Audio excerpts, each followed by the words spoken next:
After I finished Light Dance, I was standing on the balcony, looking at it, watching it. A sea of reflections. I was in a giant moving kaleidoscope. I did this. My sculpture had taken on a life of its own. I was amazed at what it had become. People spend a good deal of time working in this building. The art is part of their environment, part of their life. It's not separated or made formal, as in a museum. Until I was invited to propose an art piece for the atrium in 1981, I was primarily concerned with abstract forms on a two-dimensional surface. Now I had to think in a new way. I felt like tossing my shapes up, making a painting in the air. Why hadn't I seen this before? Here was an opportunity to unleash the shapes. The surface of the paintings was too confining. I needed a material through which light could pass. I chose acrylic. Acrylic possessed the transparency and suggested the spontaneity of watercolor, my favorite painting medium.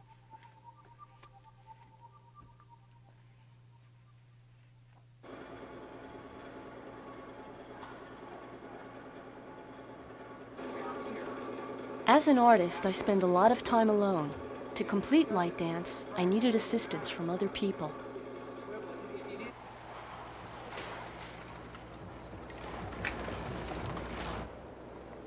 For instance, I worked with people who usually make coffee tables and lamps. Here they were involved in creating a sculpture. When I climbed up on my scaffold, I felt like Michelangelo. I had no idea how really frightening it would be to be up there. Aaron, who was in charge of the crew, led me all the way to the top level, 50 feet high. When we began hanging the pieces, it was a lot easier. I was working. I wasn't thinking about the height of it. When I was at the very top, directly under the skylight, it was warm, and I could see the entire city of Camden and the bridges to Philadelphia.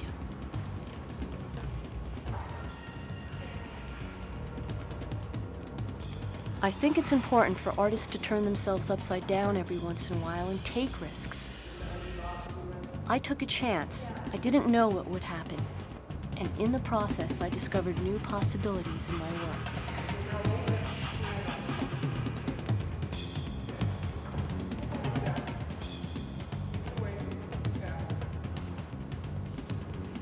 We were so careful with the sections. As each piece was placed, we felt tremendous relief.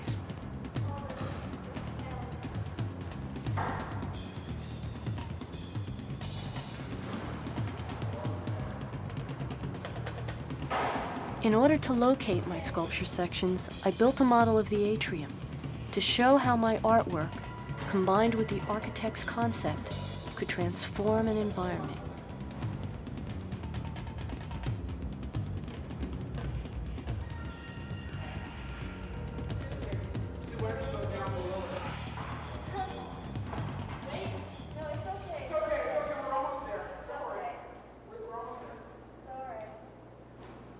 When we pulled back the plastic bags and pieces of flannel, it was magical to see the sparkling colors as the sections began to turn and catch the light.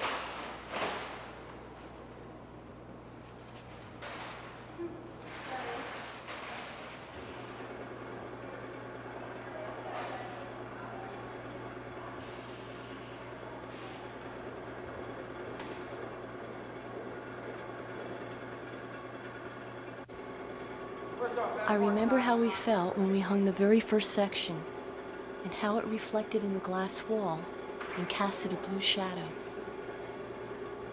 I ran down 3 flights of stairs and looked up at it, and saw even more reflections. And as more sections were revealed, the whole thing started to come alive. So many people are surprised to find out that a woman would undertake such an enormous project. I'm amused by that. Texture took on a new meaning for me. it became the overlapping of colors, new color mixtures, and reflections. In redefining texture, light became more significant in my art. The colors that had been in my paintings were the colors of the sky, the grass, the ocean, and the sunset. I put these colors in my sculpture. I'm like a little kid with my sculpture. I can sit in a colored shadow or place my hand in a moving colored reflection as it travels on the wall or across the floor. I'm especially inspired by the ocean, the light playing on the water. It's so restful, so meditative and spiritual. Light dance embodies that experience more fully than my paintings do. It echoes the change in the seasons and the time of day. In my artwork, I want to capture nature, being outdoors. I see myself transforming other spaces using light. I think I was about 15 or 16 when I read The Fountainhead by Ayn Rand. It really started me thinking about what it would be like to be an architect, to shape people's lives by altering their environment.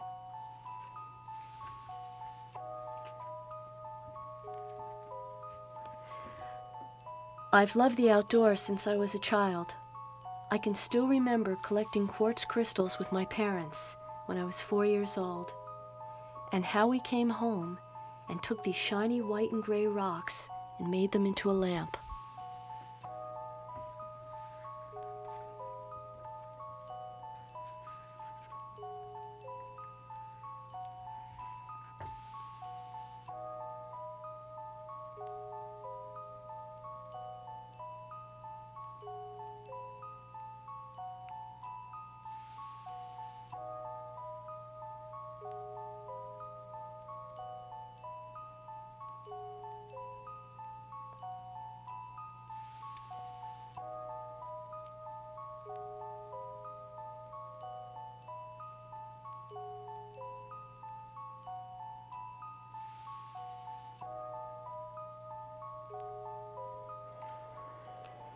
It is said that light is divine, that it is a life-giving force. Though it is intangible, I have tried to capture this radiance.